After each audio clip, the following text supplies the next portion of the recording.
기후정의 선언문도 나왔었는데 이제 이런 식으로 이제 모아가지고서 올 말에 한번 이렇게 큰 이제 대회를 좀 열어볼 생각을 하고 있습니다.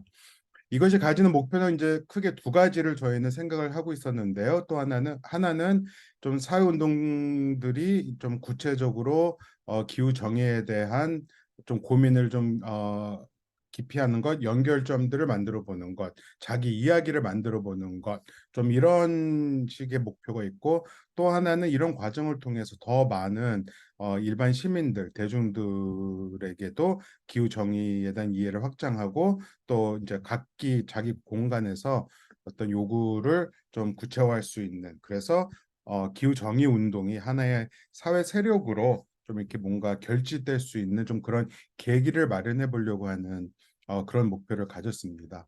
그래서 이제 10월까지 계속 진행될 기후정의 동맹에 N개 기후정의 학교 관심 가져주시고요. 이제 9.23 기후정의 행진이 내일 모레로 다가왔는데 이제 그 자리에서도 다양한 이제 기후정의 요구들이 나올 것이고 그 이후로도 이제 계속 진행될 기후정의에 대한 문제의식 좀 같이 좀 고민해 나갔으면 좋겠습니다. 9.23 기후정의 행진 이야기가 나온 김에 여기 오신 분들은 다 추진위원은 가입하셨겠죠? 혹시라도 추진위원 가입 안 하신 분이 있으면 제가 잠시 후에 채팅창에다가 링크를 올려드릴 테니까 추진위원 가입을 좀 부탁드립니다. 이름은 거대 뭐 대단해 보이지만 실제로 기후 9.23 기후정의 행진에 대한 지지를 표명하고 사실 이제 후원을 이제 뭐 10,000원이든 20,000원이든 50,000원이든 이제 가능한 만큼 좀 이제 후원을 하면서 이제 기후정의 행진에 이제 이 많은 비용들이 많이 들지 않겠습니까? 이제 좀 그런 부분들을 좀 저희가 찾아보려고 하는 좀 그런 계기였기 때문에 그것도 좀 고려를 해주시고요. 자, 그 요즘 이제 뭐 에너지 위기를 거치면서 그 에너지 문제에 대한 관심이 점점 더 커지고 있는 상황이죠. 그리고 이제 얼마 전에 이제 공공운수 노조에서 지지난주인가요? 이제 공공성 페스타에서 3, 4일 동안 그 덕수궁 돌담길에서 이제 페스타를 열었었고 거기서도 이제 가스 직수입 문제와 관련된 이제 그 논의들이 이제 벌어지고 그랬어요. 오늘은 좀 그런 것을 좀 더 큰 그림에서 에너지 공공성 문제와 이의 큰 그림 속에서 이제 가스 공공성 문제 그리고 또 탈석탄의 문제 요구가 되게 커지면서 이 탈석탄은 필요하지만 그 석탄 산업에서 일하셨던 노동자들은 폐쇄돼서는 안 된다라고 하는 이런 문제의식이 커지고 있는데 지금 국회에서도 뭐 발의는 됐지만 지금 논의가 진행이 되고 있지 않은 답답한 상황입니다. 그래서 또 이제 이런 이 탈석탄에 따른 정의로운 전환의 문제와 관련해서 정말 앞에서 현장에서 열심히 활동하고 계시는 그 정태모에서 또 이제 발표를 해주실 거고요. 오늘 이제 세 분이 이제 발표를 해주실 건데 이제 첫 번째는 기후정의와 에너지 공공성은 어떤 관계가 있는가에 대해서 구준모 에너지 노동 사회 네트워크 기획실장님께서 발표를 해주실 거고요. 그 다음에는 공공운수노조 가스공사지부의 김정곤 동지께서 가스 공공성과 기후정의 이것에 대한 노동자의 고민을 나눠주시겠습니다. 그리고 곧바로 이어서 정의로운 전환을 위한 지역 노동자들의 공동 실천해서 아까 말씀드렸던 정태모 정의로운 에너지 전환을 위한 태안화력발전소 노동자 모임의 이재백 동지께서 좀 그런 현장에서 어떤 노력들이 이루어지고 있는지에 대해서 공유를 했고 그 이후에 좀 같이 좀 질문도 받고 좀 토론하는 자리를 좀 만들어 보도록 하겠습니다. 여기서는 뭐 에너지 문제만이 아니라 좀 기후 정의라고 하는 큰 틀에서 좀 각자 가지고 있는 고민들 또 물론 이제 뭐 탈석탄이라든가 에너지 문제와 관련된 질문들, 문제 의식들 같이 나눠주셔도 되고요. 중간 중간에 그 제가 계속 체크를 하고 있을 테니까 채팅창으로 질문이라든가 혹시 이거는 무슨 소리지? 잘 이해가 안 되는 부분이 있으면은 채팅창으로 적어 주시면은 나중에 수합해서 다시 답변을 드리는 시간을 가지도록 하겠습니다. 서론이 살짝 길었던 것도 같은데 여기서 더 지체 않고 제가 구준모님께 마이크를 넘겨드리도록 하겠습니다. 구준모 동지. 네, 안녕하세요. 저는 에너지 노동사의 네트워크에서 활동하고 있는 안 들려요, 안 들려요. 안 들리세요?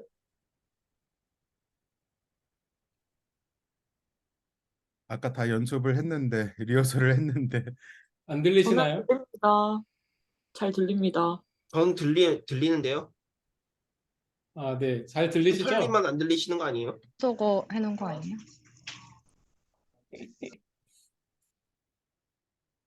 네. 화면 공유도 잘 보이시죠? 네, 멋진 저희가 화면이 이 나왔습니다. 근데 오른쪽 아래에 소리가 아직 안 있습니다. 들려요. 소리가 안 들립니다. 아, 들려요? 네, 정말 다른 안 들려. 분들은 아, 잘 들린다고 죄송합니다. 하시는 것 같은데요. 네, 죄송합니다. 들려요. 네. 네. 저는 이제 기후 정의에 있어서 에너지 공공성이 왜 중요한가에 관해서 한 30분 정도 이야기를 나누려고 합니다. 네. 사실 이제 뭐 기후위기 심각하고 이 문제를 해결해야 한다는 것을 더 이상 부정하는 사람은 거의 없습니다. 윤석열 대통령도 마찬가지로 기후위기 얘기를 하고 있고요. 다만 그 해결 방식과 문제 진단이 다 다른 거죠. 여기 오른쪽에 있는 사진처럼 최태원 SK 회장이 나와서 이 기후위기라고 하는 것은 새로운 비즈니스 기회다. 이렇게 이야기하고 있기도 하고요. 포스코, 우리나라의 대표적인 온실가스를 가장 많이 배출하는 기후 악당 기업인데요. ESG 평가에서 항상 A 플러스를 받고 있습니다. 이런 이제 말도 안 되는 일들이 발생하고 있는데요. 따라서 이제 우리가 기후 정의 중요하게 이야기하는 것은 결국 지금까지 문제를 악화시켜 왔던 기존의 시스템 자체를 비판하고 그것을 넘어서야 한다는 이야기를 하는 것과 같다고 생각합니다. 이 기후 위기를 얘기하는 주류적인 관점은 여전히 시장 실패론에 머물러 있는 거죠. 시장의 실패를 인정한다고 해서 매우 큰 개혁을 할 것처럼 언사를 하지만 사실상 시장을 살짝 개혁함을 통해 가지고 이 문제를 해결할 수 있다. 이 말인즉슨은 기존의 이 기후 위기를 악화시켜 왔던 이 시스템 자체는 건드리지 않겠다는 거죠. SK와 포스코들이 기업 권력을 가지고 재벌 중심으로 한국 경제를 좌지우지하는 시스템은 바꾸지 않고 색채만 살짝 바꾸려고 한다 이렇게 볼 수가 있을 겁니다. 그런데 이런 이 잘못된 시장 실패론에 근거한 기후 위기 진단과 해결책들이 전 세계를 지배하고 있고 상당한 이제 담론적인 영향력을 계속해서 가지고 있습니다. 여기에 대해서 기후 정의 운동이 이야기하는 것은 네, 기존에 우리가 겪어왔던 자본주의 체제 여기에서는 이윤 극대화를 위해서 인간 노동력은 물론이고 자연까지 모든 것을 다 착취하고 파괴하는 체제인 것이죠. 그래서 이것을 넘어서기 위해서는 결국 체제 전환, 시스템 전환이 필요하다라고 이야기를 합니다. 이것이 이제 다들 잘 아실 것 같은 기후 정의의 관점이고요. 이런 기후 정의의 관점에서 이 노동자들의 환경주의, 노동자 계급의 어떤 환경적인 관점이자 환경 운동이라고 볼 수도 있는데요. 그것도 기후 정의와 일맥상통하다고 할 수 있습니다. 사실 이 오른쪽 상단에 있는 X표 안에 환경과 인간, 환경과 노동을 대립시키는 주류적인 관점이 있는데요. 이런 관점에서는 사실 결국 어떤 하나를 이제 희생시키는 문제로 네, 귀결이 될 텐데 그런 것이 아니라 결국 지금 현재 자본주의 체제와 환경과 노동이 다 대립하고 있는 것이고 이 문제를 해결하기 위해서는 이 자본주의 체제 자체를 바꿔야 한다. 이것이 바로 기후정의 관점이자 노동자들의 환경 의식이라고 할 수가 있을 것입니다. 제가 공공성 이야기를 드려야 되는데요. 이 공공성 이야기 하면 좀 어렵게 생각하시는 분들도 계세요. 공공성이란 게 뭐지? 공공이 뭐지? 국가 권력이랑 같은 건가? 윤석열 정부가 현재 한국 정부인데 공공성을 담지하지 못하고 있는 것 같은데 좀 어렵게 개념적으로 생각하시거나 국가 자체를 공공이라고 생각하시는 경우도 있는데요. 그렇게 생각할 것이 아니라 현실에 이제 벌어지고 있는 부조리, 잘못들을 먼저 좀 인식하는 것이 필요할 것 같습니다. 기후 정의라고 하면 매우 어렵지만 기후 부정이라고 하면 아주 구체적이고 여러 가지 이제 현실에 나타나고 있는 악행들이 드러나는 것처럼 이 현재 벌어지고 있는 일들을 생각해 보는 것이 필요하다고 이제 보이고요. 저희가 이제 정의로운 전환 많이 말씀하잖아요. 그리고 이것도 정의로운 전환도 누구나 이야기하는 대안이 되고 있는데, 이 정의로운 전환 그냥 포장만 아름답게 얘기할 수 있는 것이 아니라 현실에서 벌어지고 있는 약탈적 전환에 대한 어떤 대항 개념, 비판으로 생각을 하시면 될 것 같습니다. 대부분 이제 지금 벌어지고 있는 전환의 어떤 기획이라고 하는 것들은 기존의 자본의 권력, 자본주의의 어떤 불평등을 더 악화시키는 방식의 전환 기획들이거든요. 그리고 이런 전환 속에서 노동자나 시민의 목소리 참여는 전적으로 배제가 되고 있습니다. 이것을 약탈적 전환이라고 했을 때 대표적인 약탈적 전환의 사례가 바로 민영화나 시장화를 통한 에너지 전환이라고 볼 수가 있습니다. 그리고 이제 이것을 비판하고 넘어서고자 하는 것이 바로 공공 중심의 어떤 정의로운 전환이라고 볼 수 있는 것이고요.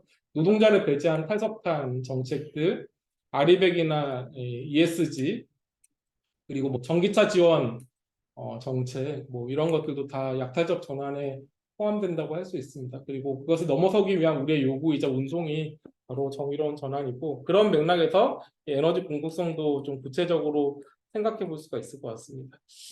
뭐 잘 아시겠지만 이 기존의 기후 정책, 에너지 전환 정책들이 완전히 실패했기 때문에 지금 현재 기후 위기가 더 심각하게 진행되고 있는 것입니다. 1990년이 사실 유엔 체제 하에서 모든 국가들이 온실가스를 줄이기로 약속한 해인데요. 그 이후에 오히려 더 많은 온실가스가 배출되어 왔죠. 30년 동안 완전히 실패해온 것이고요. 에너지 전환도 마찬가지입니다. 뭐 뉴스를 보면 유럽 어느 나라에서 재생에너지 발전이 뭐 70%를 달성했다. 에너지 전환이 잘 되고 있다. 우리는 저기를 쫓으면 된다. 이렇게 이야기하고 있지만 실제 유엔에서 나온 이 자료에서도 볼 수 있다시피 1990년 이후에 전 세계 1차 에너지 소비에서 화석 연료의 비중이 82%로 거의 변하지 않았다. 1% 미만 정도 변했다고 하고 있습니다. 그리고 이 그래프에서 보시다시피 전 세계에 있는 모든 에너지 사용량이 증가하는 와중에 가장 끝에 있는 녹색 부분, 재생에너지가 살짝 희미한 선을 덮고 있죠. 아래에 있는 석탄, 석유, 가스 모두 다 사용량이 증가했습니다. 에너지 전환도 지금까지 제대로 진행되지 못하고 있다는 사실을 보여줍니다. 결국 이제 이런 것들은 신자유주의적인 기후 에너지 정책이 지난 30년 동안 실패해온 결과라고 볼 수 있습니다. 90년대, 2000년대 에너지 전환 정책과 기후 대응 정책들이 전 세계적으로 틀이 잡혔는데 이때가 바로 신자유주의 시대였고 이 신자유주의적인 어떤 이념적 틀 내에서 기업에게 더 많은 권한을 주고 인센티브를 주고 경쟁을 촉진시키면 에너지 전환도 가능하고 온실가스 감축도 된다.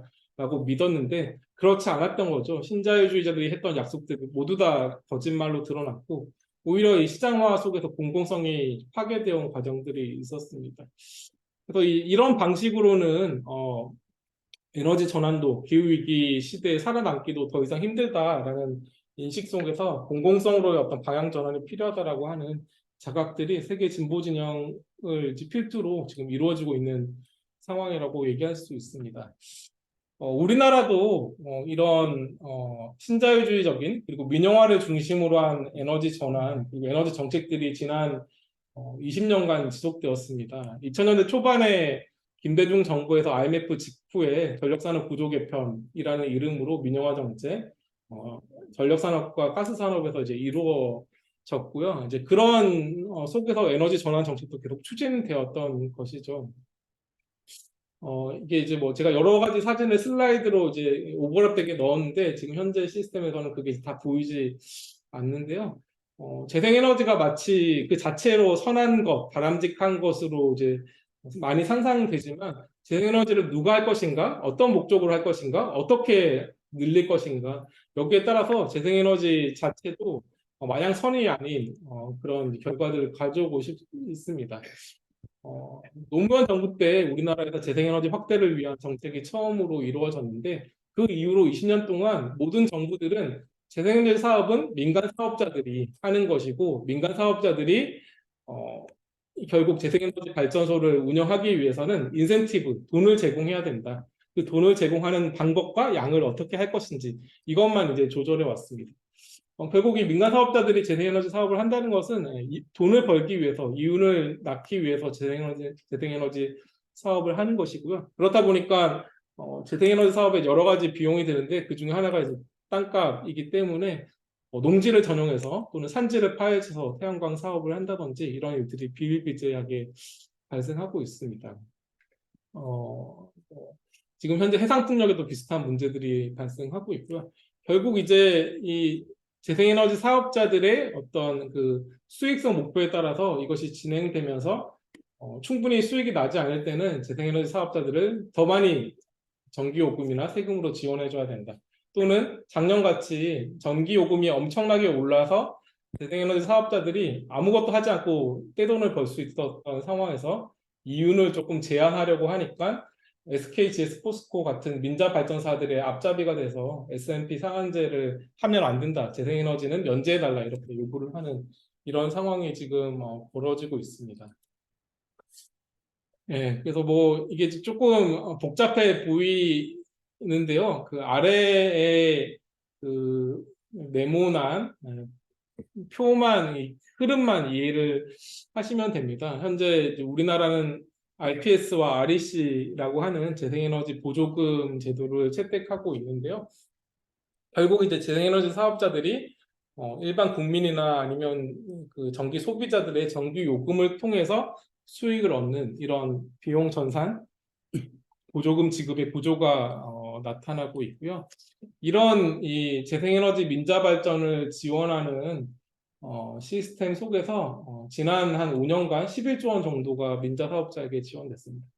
저는 당연히 재생에너지 확대를 위해서 뭐 보조라든지 여러 가지 정책 필요하다고 이제 생각이 필요하다고 인정을 합니다. 다만 그것을 누구를 지원하느냐 그리고 무엇을 위해서 지원하느냐 이것이 이제 결국 문제일 텐데요. 지금은 민자 사업자들의 투자 회수를 위해서 지원되는 구조 속에서 10조 원 넘는 돈이 지급되고 있고 그것이 계속 늘어날 예정입니다.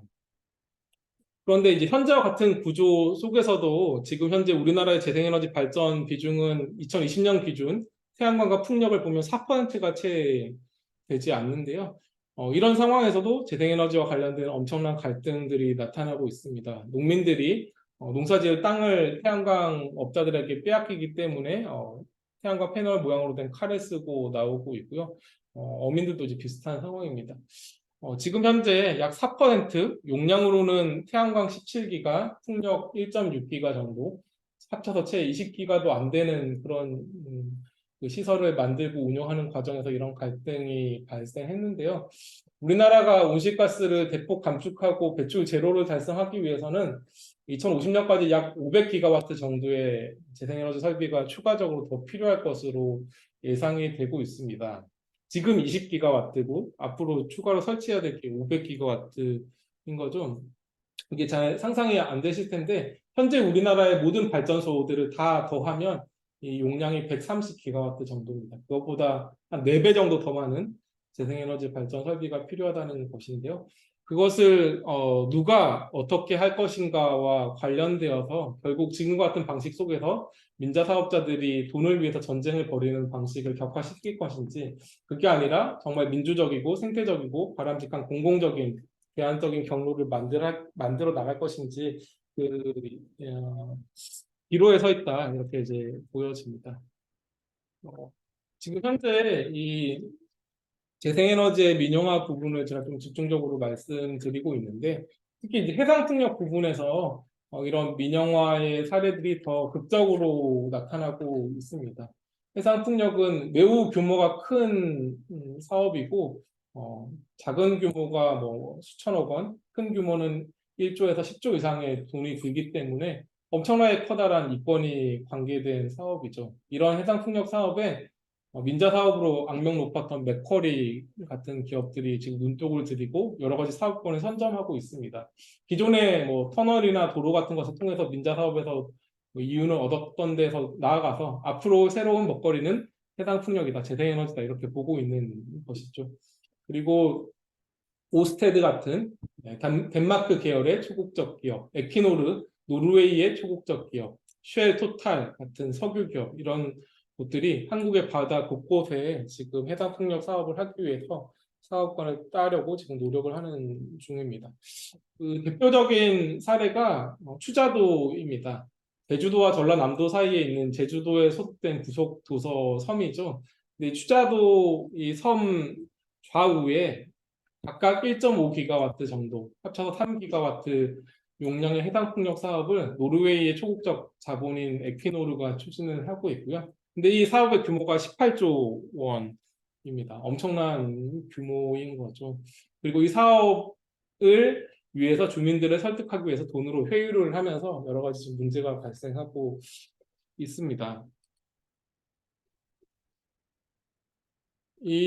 이렇게 이제 해상 풍력 사업에 외국 기업이나 금융 기업들이 뛰어드는 것은 이 수조 원짜리 사업을 통해서 결국 20년 동안 안정적인 소득과 이윤을 얻을 수 있기 때문입니다. 민자 사업을 그동안 맥쿼리 같은 금융자본들, 그 민영화를 획책했던 초국적 자본들이 이제 하려고 했던 이유가 바로 그것에 있는 거죠. 매우 안정적이고 공공 사업이기 때문에, 그리고 장기간에 이윤을 회수할 수 있고, 그리고 상당히 높은 이자까지 받을 수 있는 것입니다.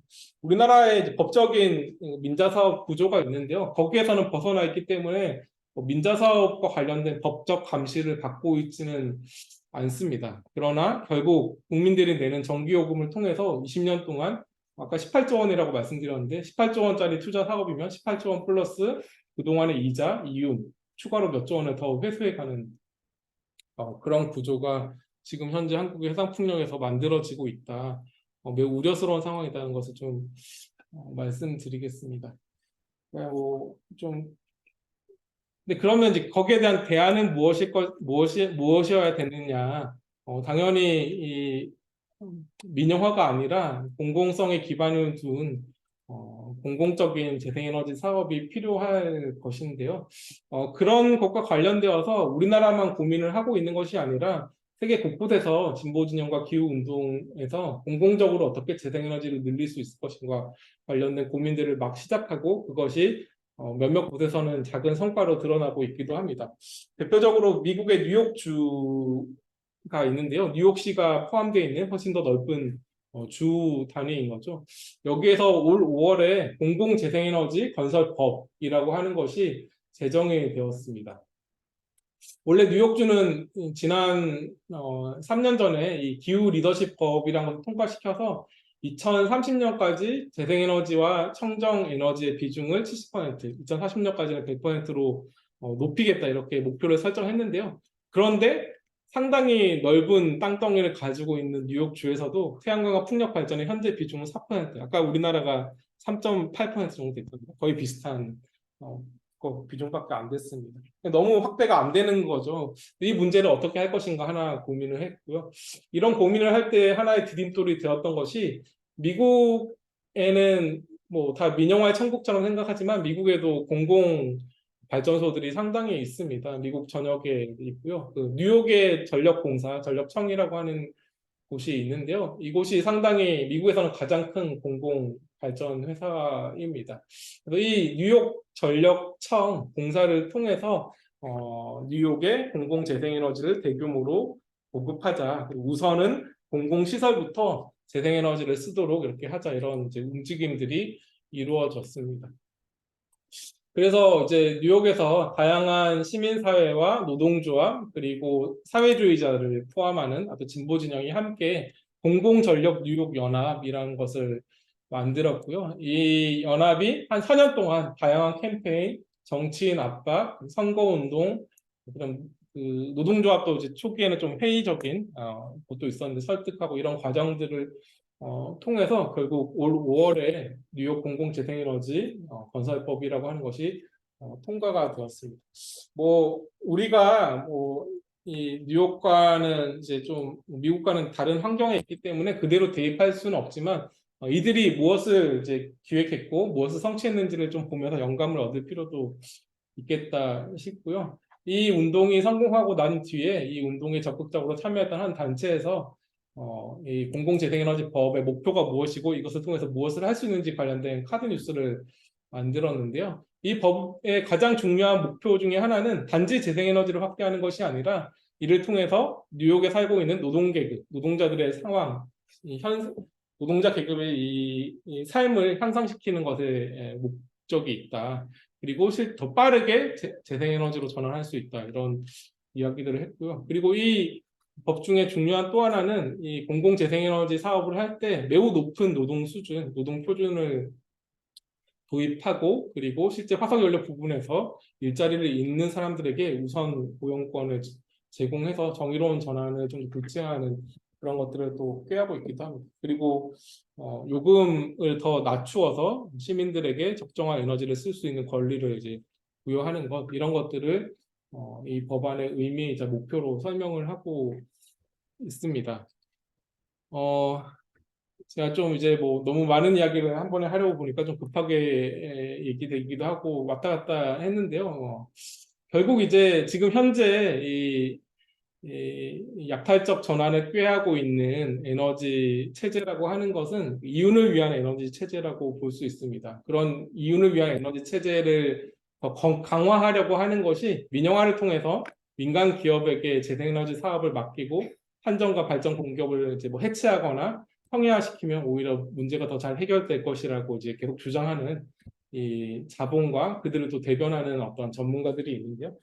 그런 것이 아니라 결국 기후위기 그리고 에너지 전환이라는 것이 우리의 생명과 삶을 지키기 위한 에너지 체제를 만드는 것이고 태양과 바람이라고 하는 자연의 힘 같은 것은 사실 누가 독점할 수 없는 자연의 선물과 같은 건데 그거를 사유재산화해가지고 돈을 버는데 이용하는 이런 구조를 더 만드는 것이 아니라 반대로 민주적이고 공공적인 그리고 협력적인 시스템을 만드는 것이 대안이 될 수 있을 것 같습니다. 그래서 뭐 좀 간명하게 도식화를 해보자면 결국 우리는 이윤을 위한 에너지 체제에서 공공적이고 민주적이고 생태적인 체제로 정의로운 전환을 해야 되고 그것을 할 때 공공적인 경로, 공공성이라고 하는 것이 매우 중요한 가치이자 수단이 될 수밖에 없다. 이렇게 정리를 할 수 있습니다. 그리고 뭐 조금 더 첨언을 하자면요. 보통 이제 우리나라에서는 유럽이 재생에너지 보급에 있어서 가장 선도적인 사례이기 때문에 유럽과 같은 방식을 추종하면 여러 가지 문제가 해결될 것처럼 이야기를 하고 독일 같은 경우도 매우 복잡한 그리고 복합적인 해석이 필요한 사례인데 독일 사례의 어떤 부분만 콕 집어서 마치 독일식의 민영화와 자유화가 에너지 전환의 첨로인 것처럼 이야기를 하는데 사실 그렇지 않습니다. 유럽은 매우 이제 모순적인 사례이고 유럽에서는 다 민영화가 돼 있는 상황에서 어떻게 재생에너지를 지원할 것인가에 초점이 맞춰져 있기 때문에 전력산업과 에너지 산업이 완전히 민영화되지 않은 우리나라 같은 경우에는 유럽의 그 모델을 따라갈 수가 없는 상황이다. 우리는 우리만의 이제 길을 좀 개척해야 되고 그랬을 때 결국 존재하는 이 공공 부분을 어떻게 개혁하고 그리고 어떻게 더 업그레이드해서 문제 해결의 도구로 삼을 것인가가 중요하다고 보입니다. 그리고 이제 또 하나 이 에너지 전환에 있어서 마치 이제 화석연료 그리고 핵에너지 당연히 문제가 많고 여기로부터 완전히 전환해야 된다는 데 대해서는 다 동의를 하겠지만 그렇다고 해서 이제 이것을 마치 선악이나 찬반의 문제로 다 몰아가면 결국 어떻게 전환을 할 것인가 그리고 전환 과정에서 발생하는 여러 가지 이제 모순, 갈등 이게 전기 요금 문제로 드러날 수도 있고 일자리 문제로 드러날 수도 있고 에너지를 어떻게 안정적으로 확보할 것인가를 둘러싼 문제로 드러날 수도 있는데 이것들을 사실 조정하거나 아니면 통합적으로 이제 사고하기가 좀 힘들다. 그래서 저는 이제 에너지 원 자체에 주목하기보다는 에너지 시스템에 주목해야 되고 결국 에너지 시스템의 이제 가장 중요한 속성은 어떤 에너지 원을 쓸 것인가도 있지만 공공적이냐 아니면 시장에 맡기느냐 이 부분에 있다라고 생각합니다. 그런 이제 부분에 좀 주목해서 볼 필요가 있을 것 같습니다. 이런 말씀을 이제 제가 더 드리는 이유는 사실 이제 뭐 기후정의 운동에서 매우 강력한 유토피아적인 목표가 있습니다. 화석연료 채굴을 당장 중단해야 된다든지, 화석연료로부터 재생에너지로 뭐 10년 안에 완전히 다 전환해야 된다든지, 뭐 충분히 기후 위기의 심각성에 맞게 설정한 목표이기는 하지만 지금 현실은 완전히 그 반대로 가고 있잖아요. 온실가스가 줄기는커녕 더 늘어나고 있고. 그럼 이런 우리의 바램, 그 목표와 현재 전혀 다른 현상의 이제 원인이 무엇인가 이것 좀더좀 착목해서 볼 필요가 있고, 결국은 이제 어떻게 그런 방향으로 갈 것인가 상당히 이제 장기적이고 어려운 과제일 수밖에 없다는 것을 다 인정할 수밖에 없습니다. 지금의 권력 관계와 세계 체제 시스템을 반영하는 현실이기 때문에 그런 한에서 어떻게 공공적인 경로를 통해서 기후정의 운동을 더 강화시키고 노동 운동을 더 강화시키면서 에너지 시스템을 공공적으로 만들 것인가 이것을 좀 고민하고 실천하는 것이 필요하다 이렇게 말씀드리면서 제 이야기를 마치려고 합니다. 네, 감사합니다. 네, 감사합니다. 어, 김종곤 실장님 곧바로 네, 이어가 주시길 바랍니다. 어,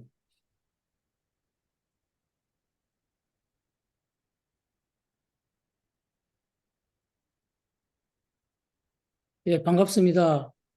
공공운송노조 한국가스공사지부 대의무국장 김정원입니다. 저는 가스공공성과 기후정의 그리고 노동자의 고민 그 내용 중에 현재 문제가 되고 있는 가스 민영화 추진 현황 및 노동조합 추진 계획에 대해서 말씀드리도록 하겠습니다.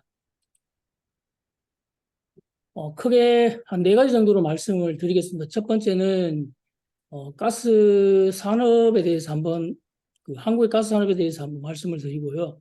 두 번째는 가스 산업 민영화의 가장 핵심적인 문제인 직수유의 문제에 대해서 말씀을 드리겠습니다. 세 번째는 현재 그 가스 요금 폭등이라고 얘기하고 있는 가스 요금의 문제, 그다음에 미수금의 문제, 거기에 대해서 말씀드리겠습니다. 마지막으로 노동조합의 현재 과제, 고민에 대해서 한번 말씀드리도록 하겠습니다. 첫 번째, 가스 산업의 현황에 대해서 말씀드리겠습니다. 흔히 천연가스라고 얘기합니다. 그 안정성, 그러니까 공기보다 비중이 낮기 때문에 가장 안전하다고 얘기하고, 그 다음에 석탄이나 석유보다는 깨끗한 에너지라고 그렇게 얘기를 하고 있습니다. 현재 그 가스 산업의 거의 대부분이 파이프라인으로 공급이 되고 있는 PNG, 그 다음에 한국이나 일본 같이 액화되어서 선박으로 수요되고 있는 LNG, 그렇게 지금 시장이 형성되어 있습니다. LNG는 전체 한 20개국 정도가 수출을 하고 있고 42개국 정도가 수입을 하고 있습니다. 전체 물량은 한 3억 5천만 톤 정도 이렇게 거래가 되고 있는 상황입니다. 물론 이제 아무리 그 천연가스라고 얘기하고 깨끗하다고 얘기하고 있지만 결국은 가스 자체도 온실가스 중에 하나임에는 틀림이 없습니다.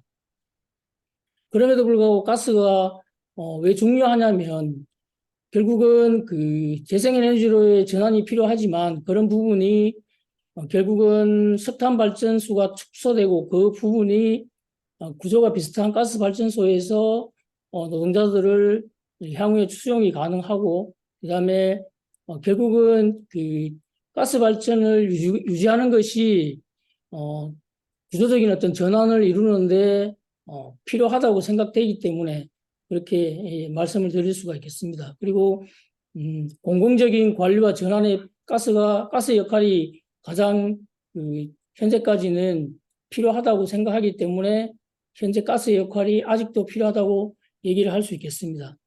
한국의 천연가스 산업은 1986년도에 국내에 최초에 도입된 이후에 실질적으로 아까 말씀드린 42개 도입국 중에는 세계 3위 규모지만 단일 기업으로는 세계 최대입니다.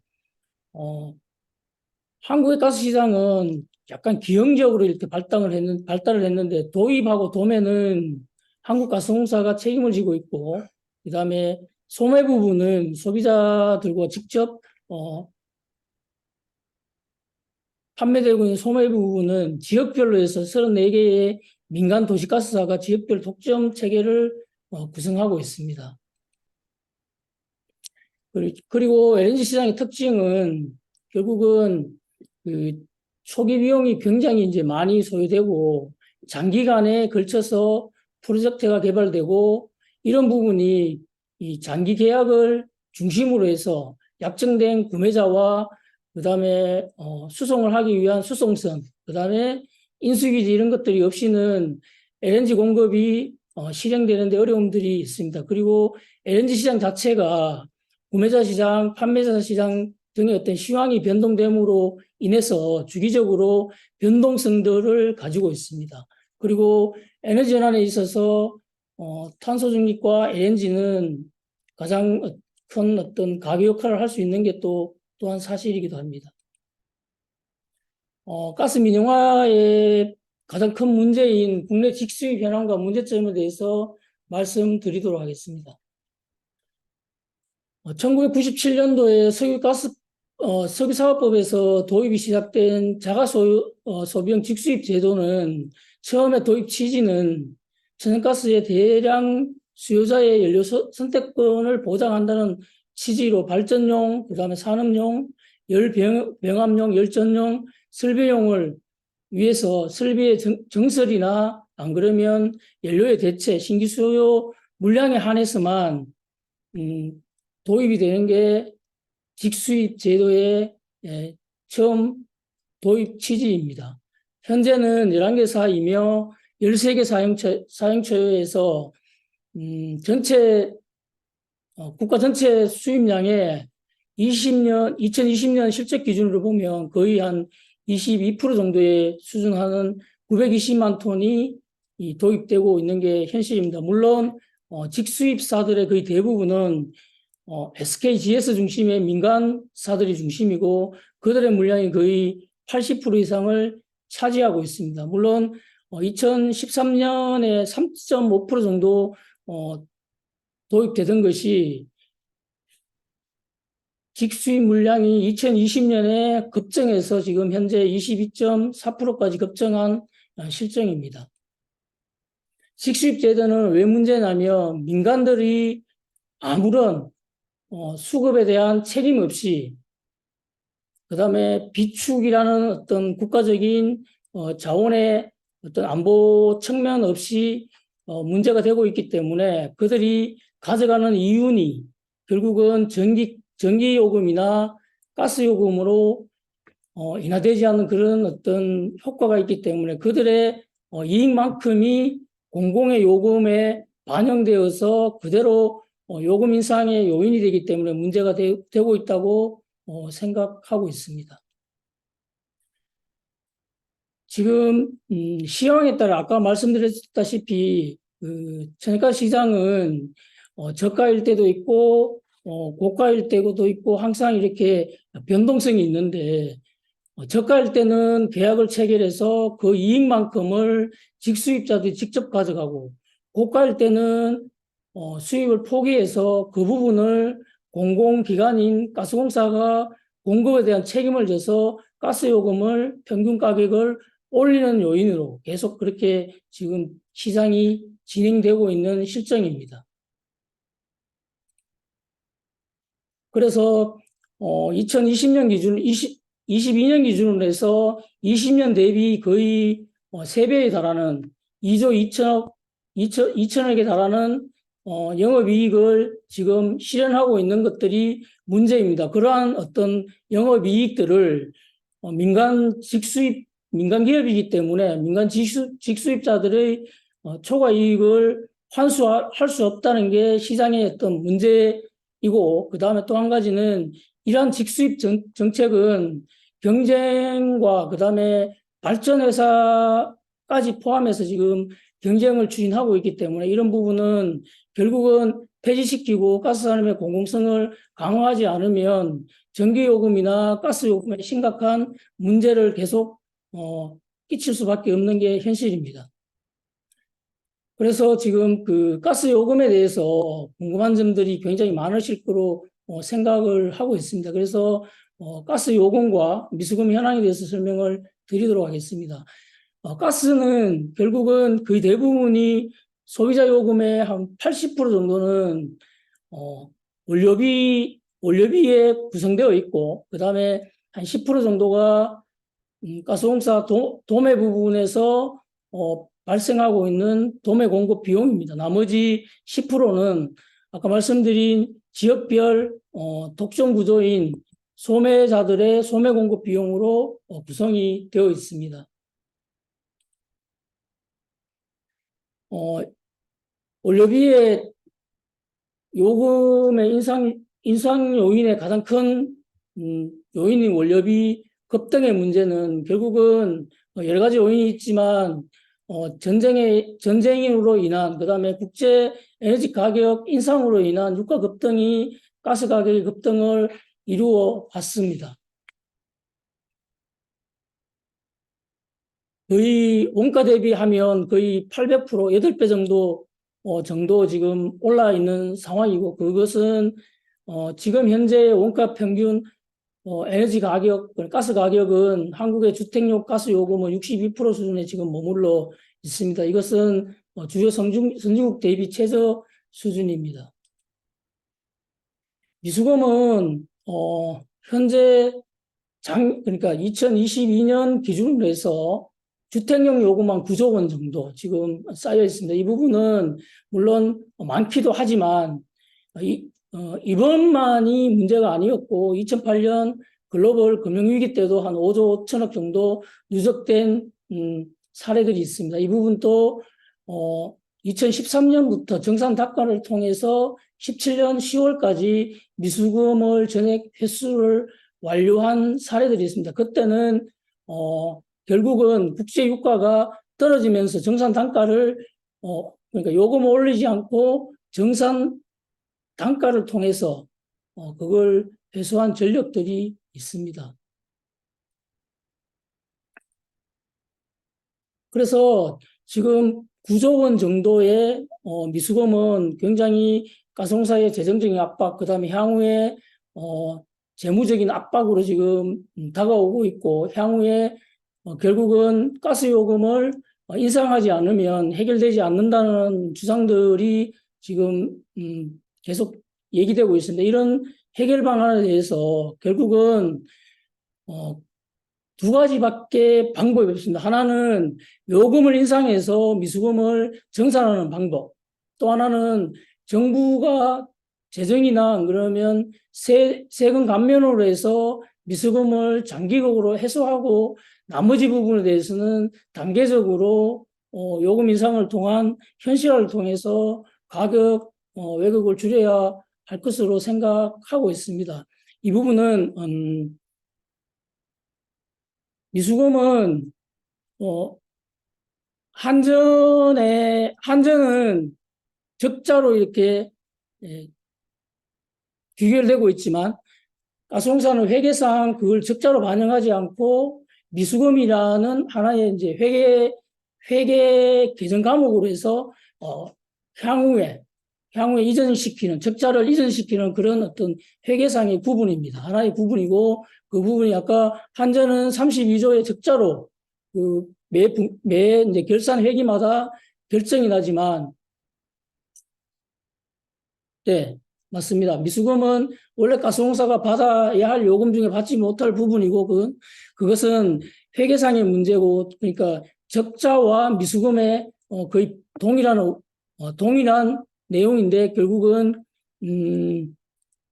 회계상 가스공사는 미수금으로 회계 처리를 하고 한전은 그 당해 연도 적자로 이렇게 발생하는 부분입니다.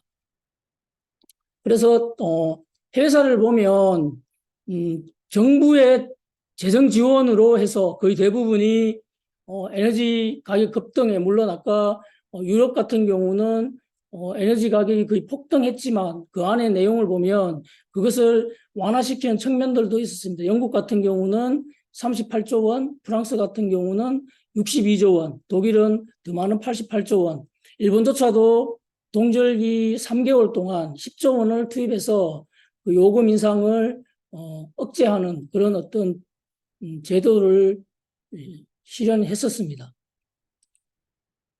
그래서 계속 이제 주장하지만 요금 인상 부분은 일정 부분 장기적으로 해결을 하고, 그 다음에 정부의 재정 지원이나 세금 감면이 지원된다면 결국은 요금 인상 부분을 줄여갈 수 있는 그런 어떤 제안들을 하고 있습니다. 가스의 그 수입 단가 상승으로 해서 도시가스 관련 세제를 보면 개별 소비세라고 옛날에 특별 소비세는 쉽게 얘기하면 수입 골프채, 수입차 해서 거의 사치품에 대한 세금입니다. 이 부분이 도시가스 요금에도 부과가 되고 있습니다. 이 부분이 1년에 그러니까 작년 기준으로 해서 거의 이 세금이 도시가스 LNG에만 거의 1조 원 정도가 부과가 되어서 그쳤습니다. 이 부분을 정부에서 세금 감면으로 한다면 장기적으로 굉장히 많은 세금을 요금 인상 없이 그렇게 해결할 수 있을 거로 저희들은 생각하고 있습니다. 결국은 가스 민영화는 2002년 사업을 통해서 일정 부분 분할 매각 방식의 민영화는 저지하고 계속 이제 투쟁을 전개해서 막아왔지만 지금의 현재 직수입 방식 이런 것들이 진행되면서 민영화는 계속 진행되고 있는 게 현실입니다. 그래서 직수입 확대가 결국은 교묘한 민영화의 확대에 대한 어떤 그 내용이기 때문에 이를 지속적으로 저지하고 대응하기에는 노동조합의 어떤 한계들이 지금까지 있습니다. 올해까지 해서 자원안보특별법이라는 내용으로 해서 직수입자들의 판매 허용, 제3자 판매 허용이라든지 이런 부분을 통해서 민영화를 완성하려는 법안 개정들이 상정이 되어 있는 게 또 현실입니다. 이런 부분을 지속적으로 막아내지 못한다면 결국은 가스 민영화는 그다음에 에너지 공급성은 지속적으로 강화될 수밖에 없는 것이 또 현실입니다. 그래서 아까 말씀드렸다시피 직수입 제도는 쌀 때는 직수입자들이 지속적으로 도입을 합니다. 비쌀 때는 그걸 포기하는 만큼 가스공사가 도입을 하면서 그 요금을 올릴 수밖에 없는 이런 어떤 구조적인 불균형으로 해서 직수입자들의 평균 도입 단가가 공사 도입 단가보다 지속적으로 낮아져서 국민과 어떤 국회를 설득하는 데 한계가 있기 때문에 이런 어떤 가스 민영화에 대해서 설명하기가 굉장히 힘든 구조입니다. 그래서 향후 직수입자들의 어떤 판매 물량 허용 이런 어떤 그 법안들이 계속 이제 발의되고 개정이 추진된다면 노동조합도 향후에 모든 영향을 걸고 막아낼 것임을 말씀드리겠습니다. 참 그 가스 민영화를 설명하다 보면 2002년부터 해서 20년 동안 하고왔지만 이런 부분을 설명하고 구체적으로 이렇게 알려내기가 굉장히 힘든 게 또한 사실입니다. 하지만 힘들지만 앞으로도 가스 지부가 앞장서서 이 부분을 막아내도록 최선을 다해 노력하겠습니다. 이상입니다. 네, 김정근 국장님 감사합니다. 자, 좀 어려우신 분들도 계실 것 같은데 질문들도 좀 가지고 계시다가 네, 따라가기 버겁다는 그 개인 DM도 좀 받았는데요. 어려운 부분들은 나중에 또 따로 좀 모아서 좀 이렇게 풀어나가는 시간을 가져볼 수 있었으면 좋겠고요. 그리고 지금은 이제 그 이재백 동지께서 그 태안에서의 그런 경험들 좀 나눠주시도록 하겠습니다. 네, 반갑습니다. 네, 정의로운 에너지 전환을 위한 태안화력 노동자 모임 만들어서 활동하고 있고요. 발전노조 태안화력 지부장입니다. 이재백입니다. 간단하게 제 소개 드리면요. 저는 이제 서울발전 원정 소속이고요.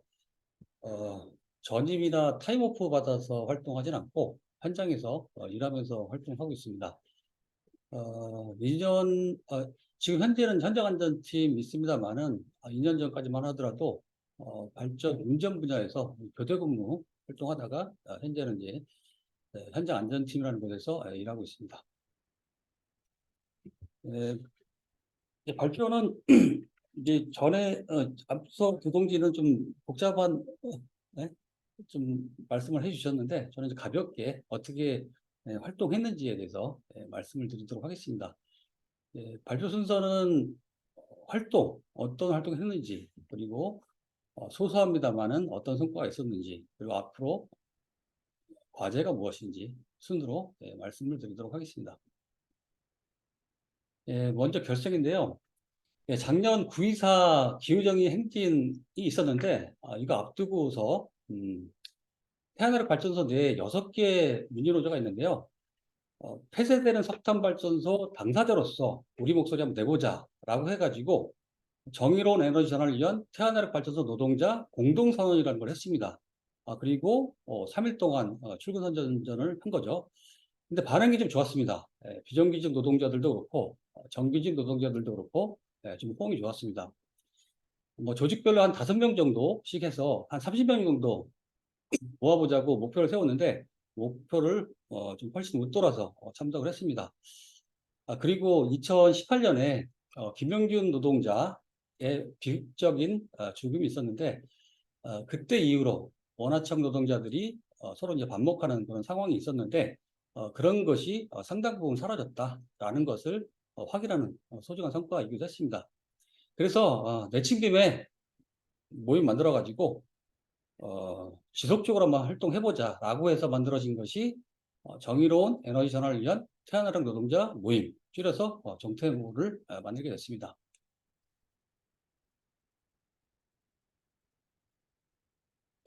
정기 활동은요, 2주에 1회 정도 중식 시간을 이용해서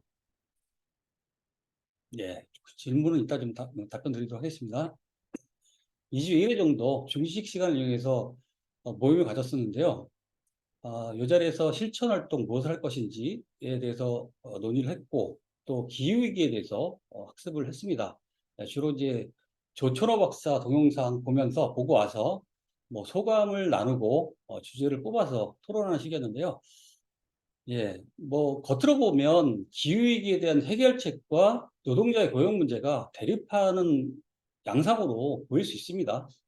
실제로 일부 환경단체 같은 경우는 기후위기가 심각하니까 노동자들이 양보해야 되는 거 아니냐 이런 식의 주장을 하는 단체도 솔직히 있습니다. 그리고 반대로 노동자들 입장에서는 일단 자기 일자리가 중요하니까 고용을 우선시하는 그런 입장이 득세할 수도 있겠죠. 그런데 저희가 이제 이런 그 기후위기에 대한 학습을 통해서 노동자 편향적으로 흘 수 있는 이런 것을 없애고 좀 올바른 입장을 가지게 된 게 아닌가 생각이 됩니다.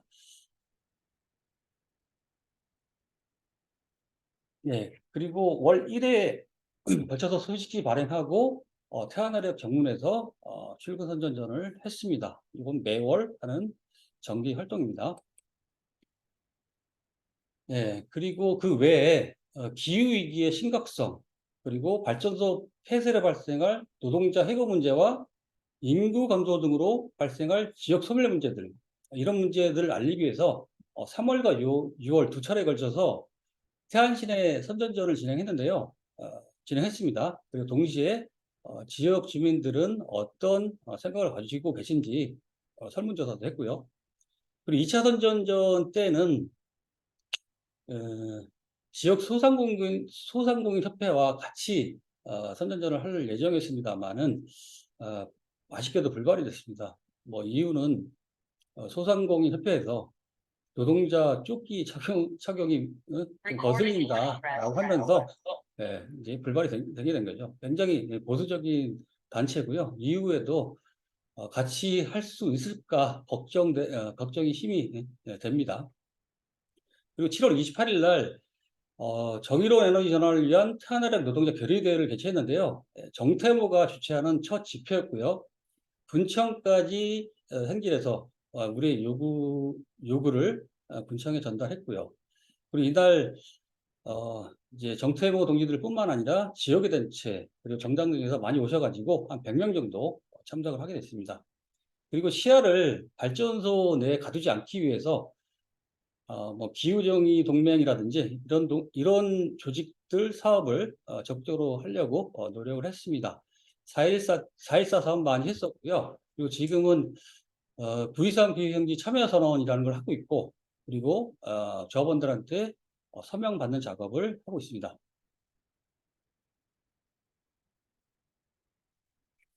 예, 요건 이제 활동을 사진으로 이제 보여주고 있는데요. 1호 소식지가 작년 12월 달에 발행됐고, 쭉쭉쭉 한 달에 한 번씩 발행되면서 마지막으로 올 9월 7일 날 10호가 발행됐습니다. 그리고 요거는, 요 사진은 선전전하는 모습들이고요.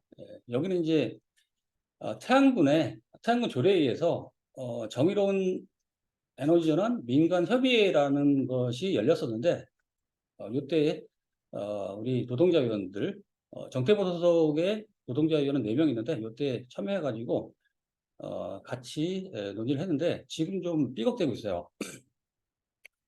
그러니까 이제 협의회에서 결정된 것을 이제 보류를 결정했죠. 이게 어떤 안건에 대해서 보류 결정을 했는데 태양군에서 이것을 일방적으로 무시하고 이제 자기들 마음대로 추진한 거죠. 그래서 이제 항의 공문 보내고 군수면담 신청했는데 뭐 어렵다 해서 이제 10월 달 정도로 미뤄둔 상황인데 그 상황 보면서 이후 이제 군청을 상대로 투쟁을 계획할 상황입니다. 네, 그리고 요 사진은 7월 28일 날 태어난 노동자 결의대 모습이고요. 예, 그리고 여기 이거 우리 동기들 때문에 잘 안 보이는데 4.14 기후정의 참여선언을 하는 모습인데 당시에 바람이 엄청나게 불었습니다. 마이크도 지금 안 되고 그래가지고 여기 이제 바람이 얼마나 불었는지 고스란히 나타나고 있는데 하여튼 이런 사업들을 했습니다. 그리고 청년학생 노동해방 수레투쟁단이란 수레탄 동지들이 태안 방문해서 정태모 동지들과 시내에서 선전전을 하고요. 끝나고 나서 간담회를 하는 모습입니다. 그리고 요거는 이제 9.23 기후정 행진 인증사진 이거 찍었던 거고요.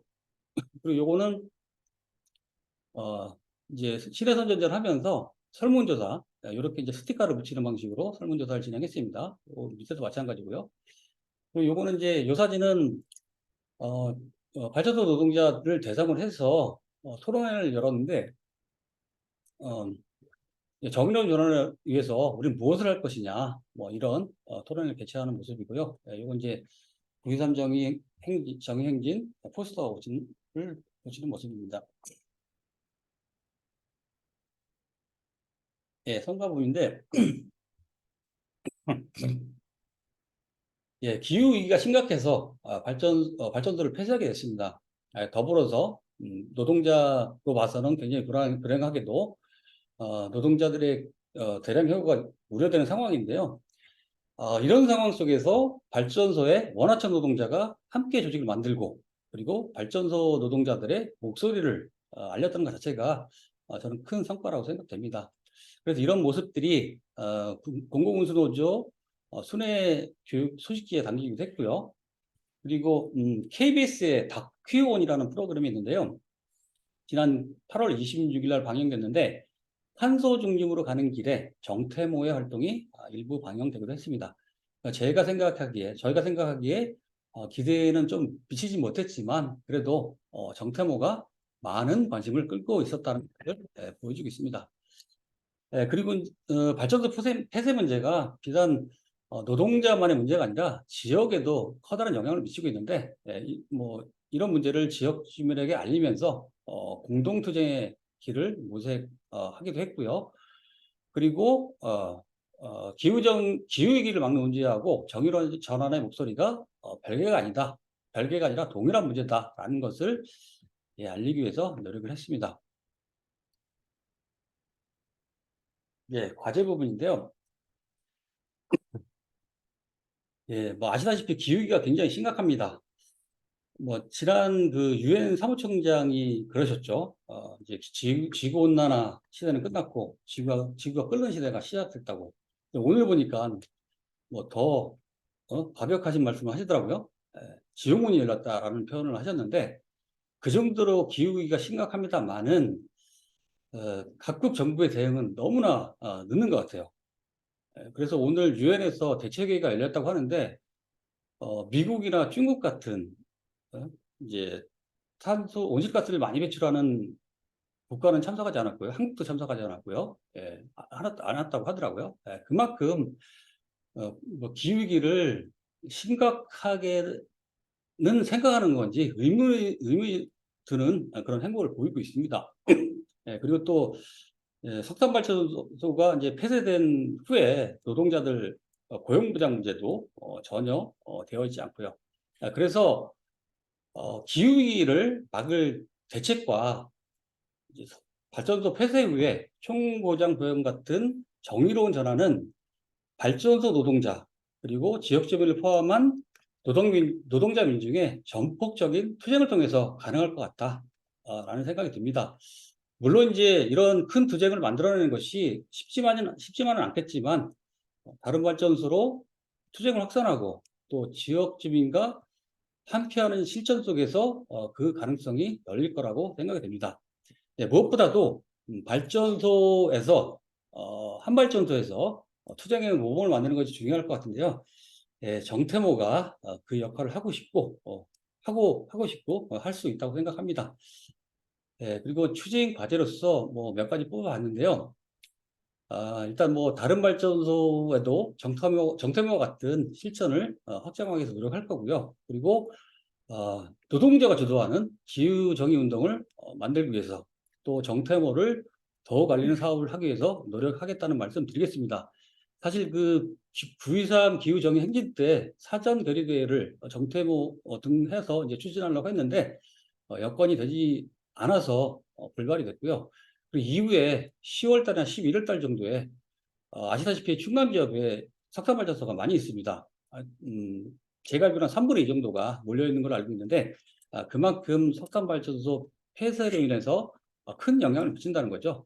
그래서 기후행진 충남 지역 결의대회를 10월이나 11월 정도에 추진할 계획을 가지고 있습니다. 이상입니다. 감사합니다. 그리고 질문. 네, 감사드립니다. 아유,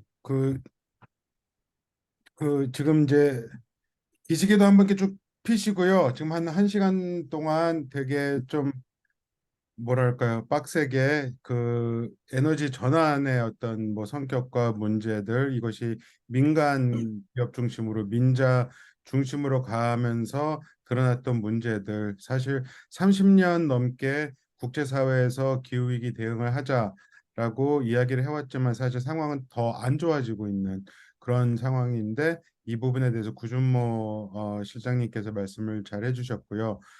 김종곤 국장님께서는 이제 에너지 가스와 관련된, 특히 이제 가스 직도입과 직수입과 관련돼 가지고서 이것이 어떻게 일반 시민들에게는 부담을 가중시키면서 그 민간 에너지 기업들한테만 이제 이 득을 주는지, 좀 이 부분을 말씀해 주셨고, 이재백 동지는 이 정태모의 사례를 소개해 주셨는데, 사실 제가 알고 있기로 현장 단위에서 노동자들이 기후 위기를 같이 공부하고 실천을 모색하는 뭐 완전 유일한 그런 현장 모임으로 저는 알고 있어요. 그래서 이런 부분들이 모범이 돼서 사례가 돼서 좀 여기저기 많이 퍼져 나가야 될 것 같다는 생각이 드는데, 지금 뭐 중간중간에 이제 질문들이 이제 질문이 있었는데, 지금 하나는 뭐 미수금에 관련된 질문이 하나 있었고요. 그리고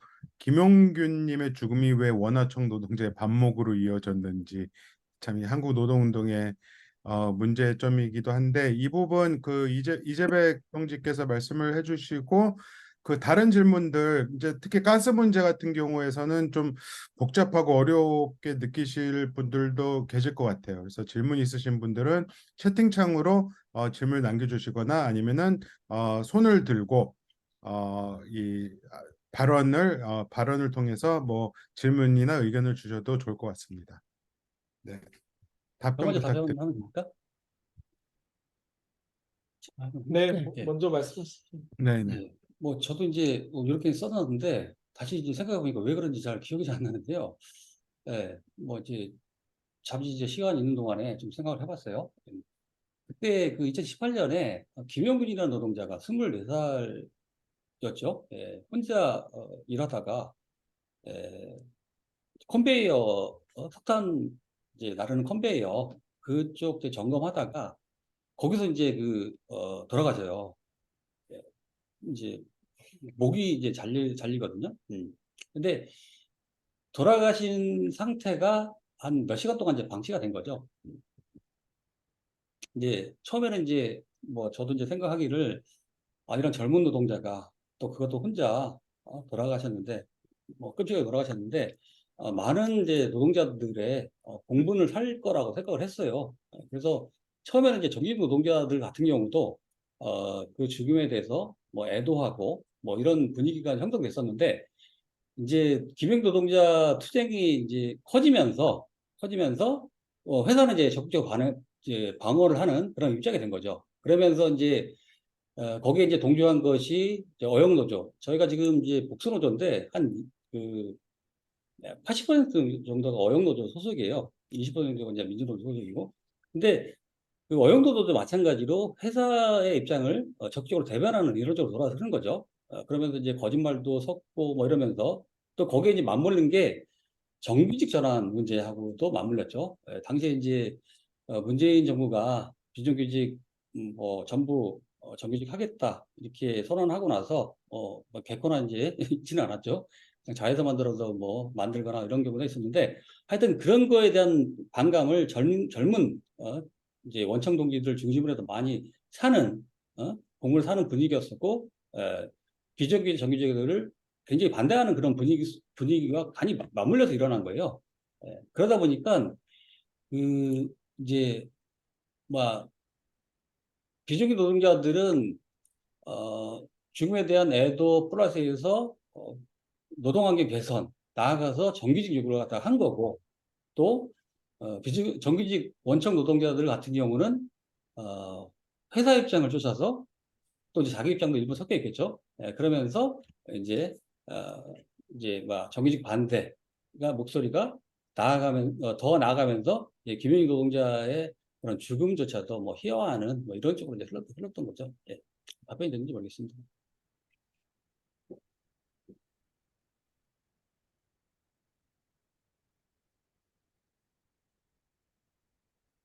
네. 또 질문이 하나 올라왔네요. 이태성 동지가 올려주셨는데 공공운수 노조 대 기후위기 속에서 민영화 저지, 노동자 총고용 보장 등 다양한 의제에 공동 대응하는 기구를 지속적으로 해나가는 것이 중요하다고 생각합니다. 혹시 이에 대한 발전가스 비정규직 단위를 포함한 회의기구 제안에 대해 어떻게 생각하시는지 여쭤보고 계시네요.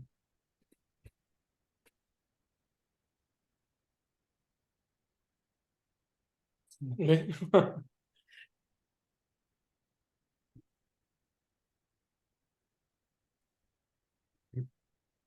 뭐 조금 더 부연 설명해 주시면 좋을 것 같은데요. 뭐, 이태성 동지 혹시 마이크 켜시고 좀 제안 질문을 주시겠습니까?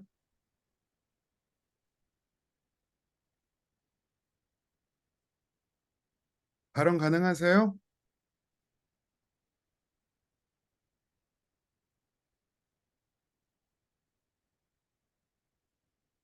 마이크가 어렵다고 하네요. 저는 이런 제안이 있었는지를 몰랐는데 제안이 있었나요? 공식적으로?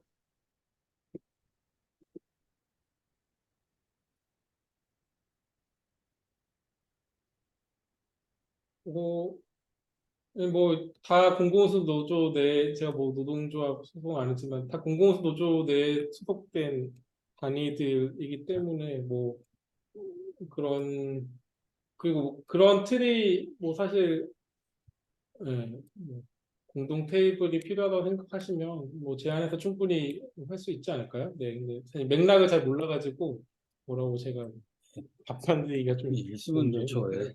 예.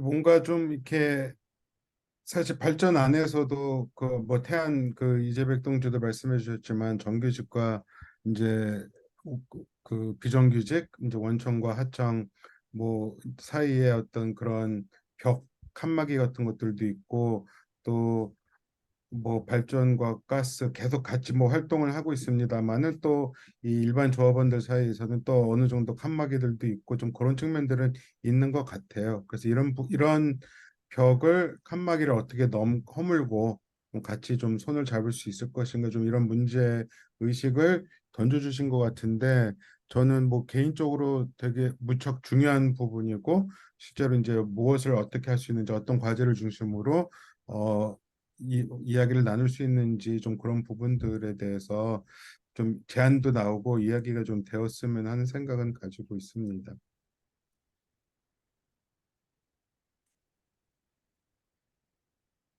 F1님께서 여쭤보셨는데 혹시 마이크 켜고 하실 수 있으세요? F1님?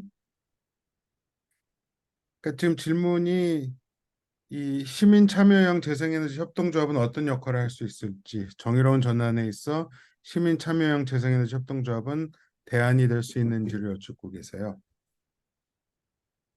사실 현장 기후 운동에 판에 이제 계시는 분들한테는 뭐 시민 참여형 재생에너지 뭐 에너지 협동조합 햇빛 발전소 이런 것이 어 뭐 아주 괜찮은 이제 대안으로 그리고 뭔가 참여해야 되는 것으로 받아들여지고 있는 분위기가 큰 건 분명한 것 같습니다. 이 부분에 대해서 답변해 주실 분. 제가 좀 얘기를 해볼까요? 네네. 네. 네. 저는 뭐 사실 좀 비판적인 게 큽니다. 왜냐하면 지금까지 우리나라의 에너지 협동조합들이 재생에너지 확대하는데 긍정적인 역할도 해왔지만 또 한편으로는 아까 그 S&P 상한제 반대 집회에 그 협동조합 연합회가 적극적으로 나섰거든요. 그 결국 이제 어떤 조건 속에서 어떻게 협동조합도 활동할 것인가가 이제 문제라고 생각을 하고요. 근데 이제 협동조합이 민간 사업자와 동일한 입장을 취하면 안 되는 거죠. 협동조합도 수익을 극대화하기 위한 목적을 가지고 재생에너지 협동조합을 통해서 가장 돈을 많이 벌겠다. 그것을 위해서 시장을 더 개방하거나 아니면 초과 이윤을 계속 보장해 달라라고 요구를 하면 안 되는 건데 최근에는 이제 그런 식으로 사실 민간 자본의 앞잡이가 돼서 활동하는 모습들도 많이 보여서 매우 안타깝게 생각을 하고요. 결국 이제 어떤 에너지 체제 속에서 협동조합이 역할을 할 것인가에 관련되어서 궁극적으로 질문을 해야 될 때다라고 생각합니다. 협동조합이 기업의 한 가지 형태인 건데요. 똑같이 이윤을 추구하는데 분배나 의사결정만 조금 다르게 하는 기업이 될 것인지 그것이 아니라 정말 대안적인 경제 모델이 될 수 있는 그런 기업이 될 것인 그런 이제 대안적인 경제체가 될 것인지 이제 좀 기로에 서 있는 상황이라고 생각을 하고요. 근데 이제 사실 유럽에서도 에너지 협동조합이나 공동체 에너지에 대한 환상 그리고 그 담론이 이제 많이 유포가 됐는데 신자유주의적인 틀 내에서 틈새를 이용하는 그런 방식으로 많이 활용됐거든요. 그거 자체를 좀 넘어설 필요가 있지 않나 좀 생각이 들고요. 좀좀 비판적인 생각이 많아서 그런 의견 말씀드립니다. 저는 햇빛발전소 조합원이거든요. 그래서 이제 나름대로 내부자 입장에서 말씀을 좀 드리자면은 저는 이렇게 시민 참여형 시민들이 뭔가 주도하는 이런 식의 프로젝트는 좀 필요하다는 생각인데 문제는 지금 그 구준모 실장님 말씀하신 대로 이게 첫 번째는 이 투자를 할 수 있는 사람들이 일단 모이는 거예요. 돈이 있어서 이제 거기에 뭐 5만 원이든 뭐 만 원이든 이제 투자를 할 수 있는 사람들이 있어야 되는 거고 그 이익이라고 하는 것도 결국은 이제 투자를 한 사람들 조합원들에게 배당금 형식으로 가는 거거든요.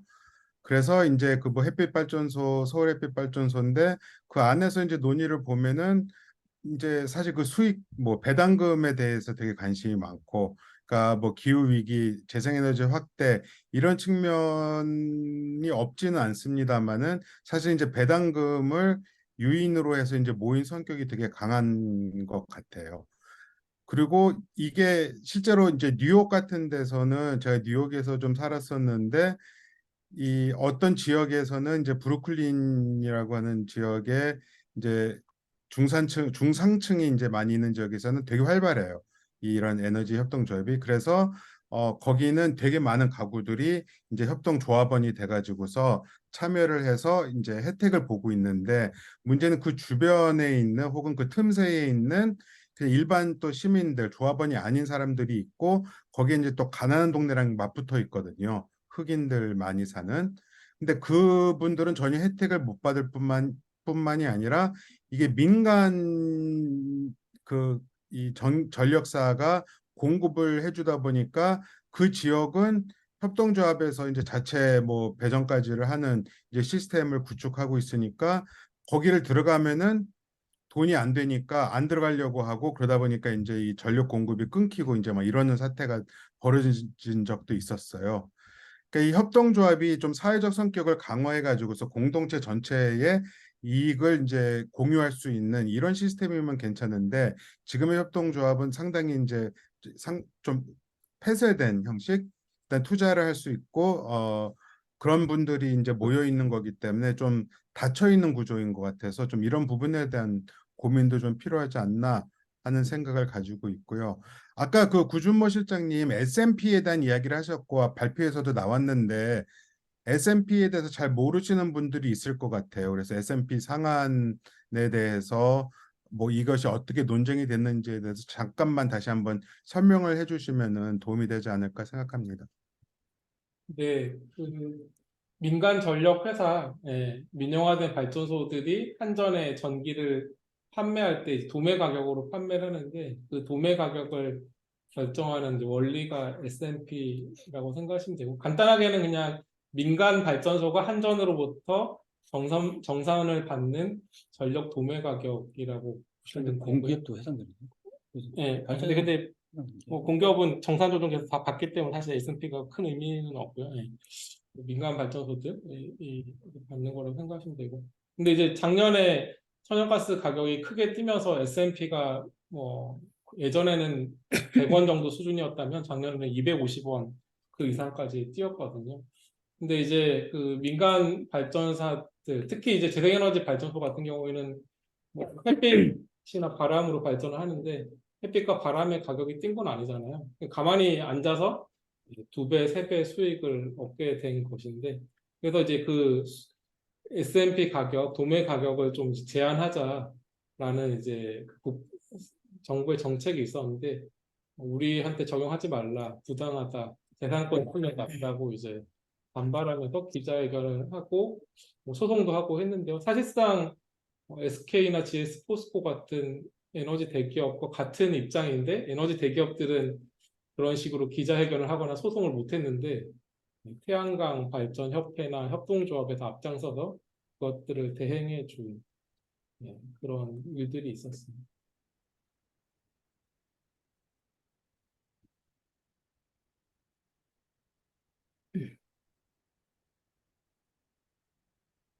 혹시 뭐 다른 질문들 궁금하신 점 너무 많을 것 같긴 한데요. 이런 공간이 자주 열리는 건 아니기 때문에 질문 평소에라도 갖고 계셨던 질문 약간 좀 꺼림칙하고 어색해질 수도 있지만 좀 필요할 것 같은 질문들 해주셔도 좋을 것 같습니다.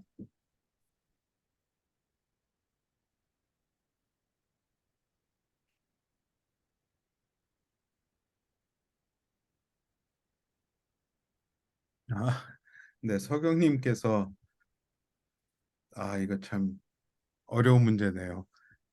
지금 제가 조금 더 추가로 말씀드리면요. 네. 예, 뭐 어쨌든 비용이 증가했으니까 누군가는 그 비용을 지불해야죠. 예. 지불해야 되는 거고. 근데 그것을 누가 지불할 것인가.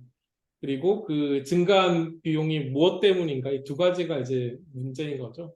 첫 번째로 이제 증가한 비용이 무엇 때문인가의 측면에서는 국제 에너지 가격이 올라서 우리나라도 결정적으로 큰 영향을 받은 거는 당연히 거의 99%의 에너지 자원을 수입하니까 맞는데 앞서 이제 말씀해 주신 것처럼 그 직수입 제도라는 잘못된 제도 때문에 가스공사가 겪었던 비용 증가, 결국 이 가스 요금 압박 요인이자 미수금 증가 요인이 됐던 것인데 그것이 다른 나라보다 우리나라가 더 극심했다.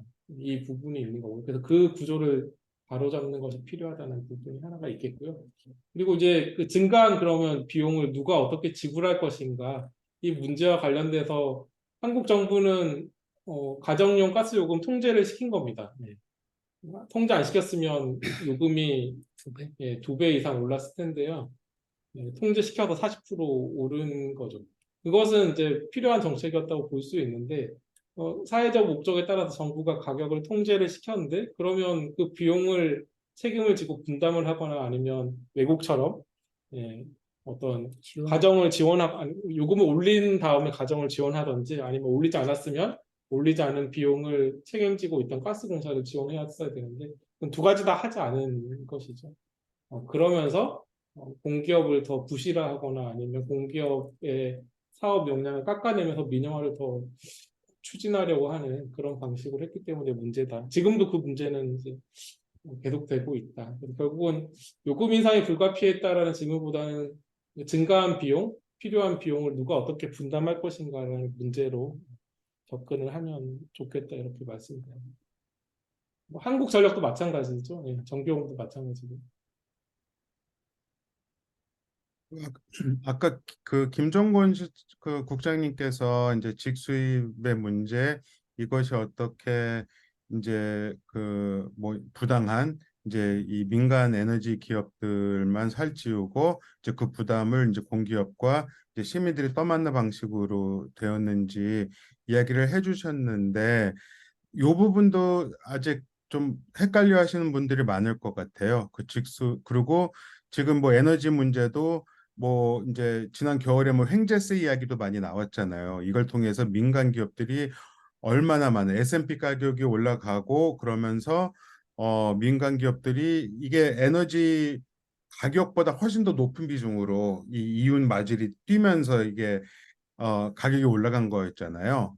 그래서 이제 무슨 뭐 IMF라든가 이런 데서조차도 유럽 그 중앙은행이라든가 이런 데서조차도 이 물가 인상이 에너지 요금 인상 탓도 있지만 그것보다 더 크게는 이제 이윤 마진을 이제 크게 잡으려고 했었던 위기를 이용해서 민간 기업들이 어떻게 이제 마진을 키워서 돈을 벌까 하려고 했었던 이제 그런 것 때문에 인플레이션이 이제 키워졌다라고 하는 이제 그런 보고를 낸 적도 있었는데 이 직수입의 가스 직수입의 문제에 대해서 그냥 일반 시민들이 이해하기 쉽게끔 좀 이야기를 해주시면은 다시 한번 정리를 해주실 수 있을까 제가 여쭤보고 싶습니다. 네, 며칠 전 그 철도 노조 파업할 때 제가 철도 신입 조합원이 발언했던 걸 기억합니다. 뭐냐면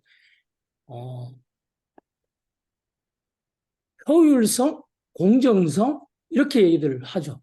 흔히들 얘기해서 그 경쟁을 해서 가격을 낮추는 어떤 방법들이 있다 이렇게 얘기하면서 결국은 정책적으로 대기업이나 재벌을 지원하는 정책을 끊임없이 하면서 결국은 그 부담은 국민들한테 전가하거나 공적 영역에 있는 공기업이나 거기에 요금으로 그다음에 구조조정으로 이렇게 이제 결론 지어 가는 것들이 지금 현재의 민영화 방식이라고 얘기를 하시더라고요. 그래서 저는 굉장히 이제 그 공감을 했거든요. 옛날 같으면 민영화 방식들이 기업을 쪼개어서 매각한다는 그런 어떤 방식으로 그렇게 갔지만 지금은 공기업이 아까 얘기했던 가스 시장은 어떨 때는 요금이 굉장히 쌀 때도 있고 물론 뭐 가스뿐만이 아니고 거의 대부분의 뭐 석유도 비슷하죠.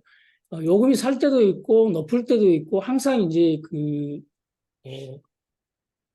계속 이제 순환 이제 반복적으로 이렇게 이제 장기적으로 보면 그렇게 이제 변동을 하고 있는데 쌀 때는 가스 가격이 쌀 때는 가스공사가 공적 영역에 있는 가스공사가 도입을 못하게 하고 민간이 많이 도입할 수 있는 기회들을 주고 그다음에 비쌀 때는 민간들이 그것들을 포기하면 그 부분에 어떤 그 국가가 최소한의 발전을 하기 위한 가스를 도입해야 되는 그런 어떤 물량까지 비싼 가격에 가스공사가 도입함으로써 결국은 그 모든 부담들이 국민들한테 안 그러면 공기업인 가스공사나 한전으로 가게끔 그렇게 이제 그 정책적인 역할들을 하는 것들이 지금 현재의 정부의 정책이라는 거죠. 그래서 그런 부분만 최소한 같이 간다면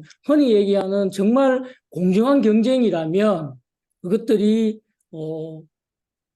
공기업들도 어떤 역할을 할 수 있다. 그러면 그런 것들이 요금의 인하나 공공요금의 인하나 이런 것들로 기회를 낼 수 있다. 이렇게 저희들은 판단을 하거든요. 그래서 결국은 정부의 정책들이 민영화를 계속 부추기는, 안 그러면 가스 요금을, 안 그러면 전기 요금을, 공공 요금을 올릴 수밖에 없는 구조로, 그런 이제 구조로 계속 이제 산업 정책들이 결정되는 그런 문제들이 문제라고 저희들은 판단을 하고 있습니다.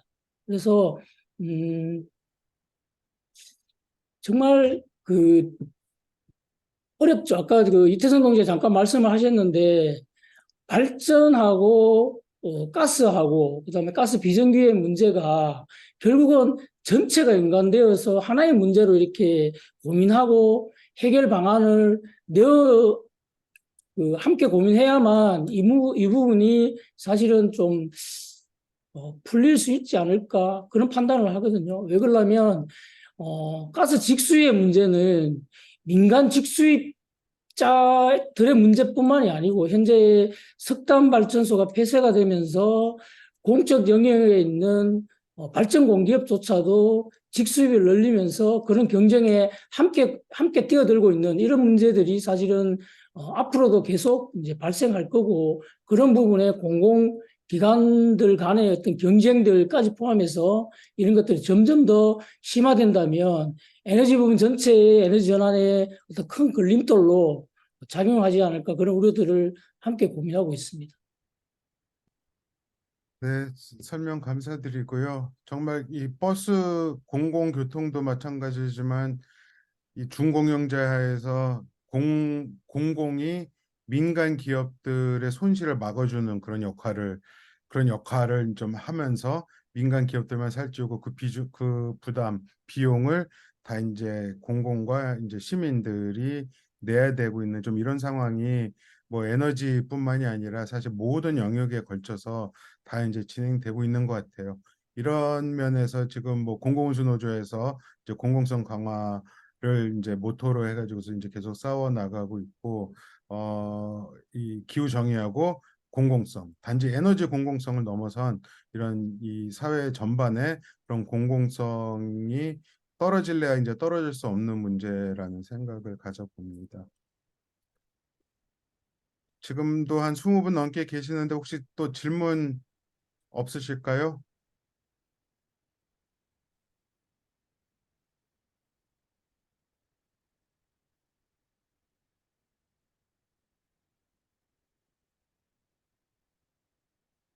질문 없으면은 뭐 저희가 9시까지 꼭 다 시간을 채울 필요는 없고 혹시 그 오늘 발표해 주신 세 분들끼리 서로 이렇게 질문하실 건 없나요?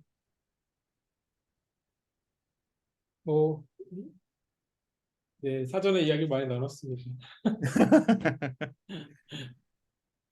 제가 하나 그러면 질문을 좀 드려볼게요. 좀 어떻게 보면 되게 큰 문제고 또 쉽지 않은 문제이긴 한데 이제 이 가스 이제 한국에서는 천연가스라고 하는데 지금 뭐 해외에서도 그렇고 뭔가 이제 천연가스라고 하면 왠지 되게 친환경적이고 친기후적인 느낌을 주기 때문에 이제 화석가스라고 하자라는 이제 뭐 제안들도 있고 또 뭐 석탄에 비해서는 뭐 온실가스 배출이라든가 이런 것이 적긴 하지만 일단 메탄의 문제가 있고 메탄은 훨씬 더 강력하죠. 그 뭐죠? 그러니까 온난화 효과가 어 그래서 지금 이제 그리고 또 뭐 부정할 수 없는 거는 가스도 이제 화석 연료라고 하는 거고 그렇다고 했을 때 이제 탈화석 연료, 화석 연료로부터 벗어나야 된다라고 하는 그러니까 현실적으로 지금 탈석탄도 힘든 상황에서 이게 가스까지 이야기하기가 쉬운 건 뭐 쉽지 않다는 건 이제 분명하지만 좀 이런 부분에 대해서도 좀 이렇게 노동조합에서도 좀 장기적으로 계속 우리는 가스로 가야 된다라고 이야기할 것이 아니라고 한다면은 좀 어떤 이제 계획이 탈화석 연료를 위한 계획이 필요하지 않을까. 석탄 그러니까 발전 노동자들도 탈석탄 지지를 이제 표명을 하시고 이제 정의로운 전환을 요구하고 계시는데 이제 가스 같은 경우에서도 사실 언젠가는 다가올 문제일 것 같은데 이런 부분에 대해서는 어떻게 생각하고 계시는지 뭐 이 노조 차원에서 이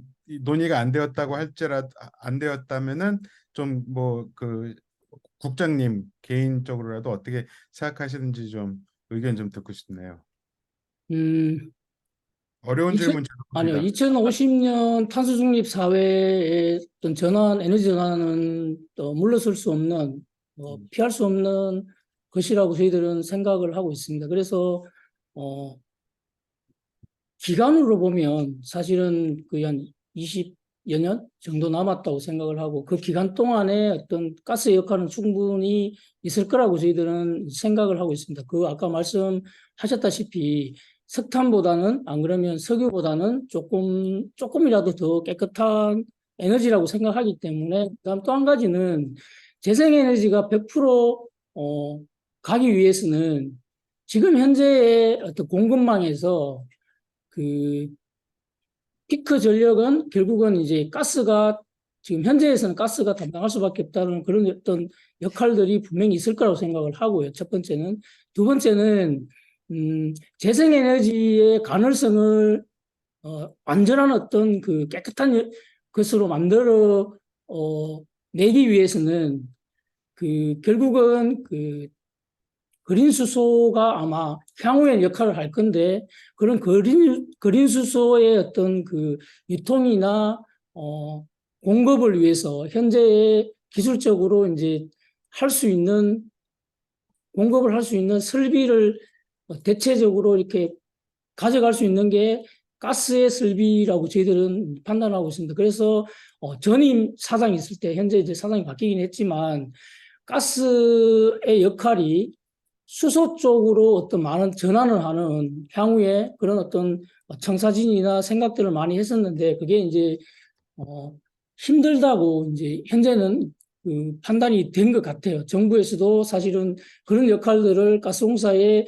맡기지 않을 것 같고 그다음에 또 한 가지는 2050년 이후에 그러니까 한국의 재생에너지를 담당할 수 있는 공적 기구나 역할을 할 수 있는 공사가 아니면 사업체가 지금 현실적으로 존재하지 않는 게 또 현실입니다. 그래서 아까 이태선 동지가 얘기했다시피 발전이나 그러니까 석탄 중심의 발전회사, 5개 발전회사나 가스, 그다음에 원자력까지 포함해서 어떤 그 향후에 재생에너지 공사로 갈 수 있는 어떤 징검다리 역할을 할 수 있는 그런 역할들이 필요하다고 생각하고 그게 물론 이제 뭐 한 어떤 공공기관이 역할을 다 할 수는 없다고 생각을 하고요. 그게 같이 함께 고민할 수 있는 향후의 어떤 역할들이 있을 거라고 생각합니다. 그래서 어쨌거나 2050년까지는 지금 현재 화석 연료를 사용하고 있는 안 그러면 어떤 다루고 있는 회사로서는 가장 이제 오래 남을 수 있는 회사가 가스 공사이기 때문에 가스 공사의 역할들은 분명히 있을 거라고 저희들은 판단을 하고 있습니다. 감사합니다. 네, 뭐 질문이 더 없으면은 뭐 굳이 질질 끌 필요는 없을 것 같고요. 마지막으로 좀 9.23 기후정의 행진에 지금 내일 모레인데 좀 기후정의 행진을 맞이하는 좀 그런 뭐 자세라고나 해야 될까요? 혹은 이제 각 그 계시는 그 현장에서 어떻게 이제 준비를 해 오셨고 어떻게 참여를 할 계획인지 좀 이야기를 나누고 뭐 마무리를 해도 될까요? 그 중간에라도 혹시 뭐 질문이나 의견이 있으신 분은 이야기를 해주세요.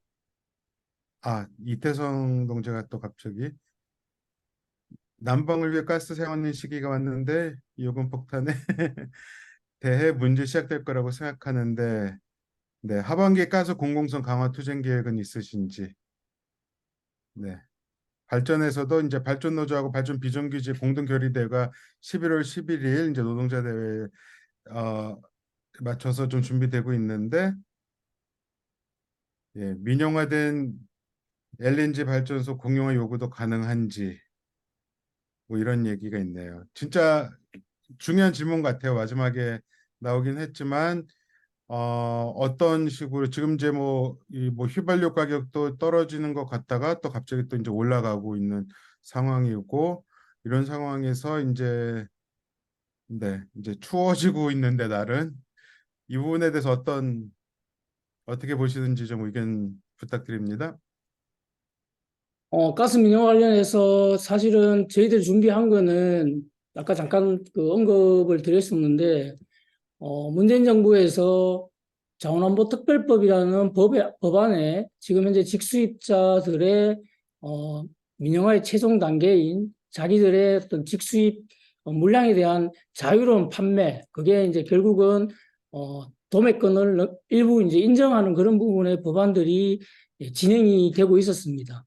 그래서 저희들이 현재 그걸 발의한 세 개 의원실을 찾아다니면서 그 부분의 부당성을 계속 얘기를 했었고, 아마 그 민주당과 국민의힘들의 의견이, 법안에 대한 의견들이 지금 갈리고 있는 상황이고,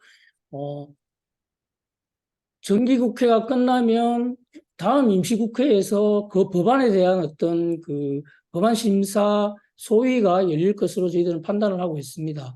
그런데 예상하기는 현재 민주당 분위기가 민영화 방지법 이런 것들 얘기하면서 그 법안에 대해서는 반대하는 것으로 그렇게 지금 얘기가 되고 있고, 그 부분이 현재 21대 국회에서는 그 법안으로 해서 자원안보 특별법이 가결되기는 현실적으로 불가능하다고 저희 판단을 하고 있고, 그럼에도 불구하고 국민의힘에서 모법인 도시가스 사업법을 개정하려는 그런 어떤 시도들을 지금 하고 있습니다. 그래서 그 부분이 현재 21대 국회에서는 법안으로 이렇게 개정이 되기는 힘들다는 판단이고, 그 부분을 향후에 내년 총선이 끝나고 이후에 아마 끊임없는 가스 민영화 법안들이 시도될 것으로 저희들은 판단을 하고 있습니다. 그래서 그러한 준비들, 지금 9월달 공공운수노조의 파업을 하면서 저희들도 언급이 되고, 거의 대부분이 이제 민영화 관련된 거의 대부분의 공공기관들이 이 파업에 대한 논의를 했지만, 저희들은 그런 시기들을 이제 얘기를 하면서 내년 4월 이후로 해서 가스 민영화 법안 상정에 맞춰서 그런 투쟁들을 준비하고 내부적으로 시작을 하고 있습니다. 그래서 하반기 투쟁 관련해서도 대국민 선전전이나 그다음에 9.23 그 기후행진에서도 저희들도 사전 부스를 마련해서 가스 민영화 관련 법안, 그다음에 대국민 선전전을 할 지금 계획으로 지금 잡고 있습니다.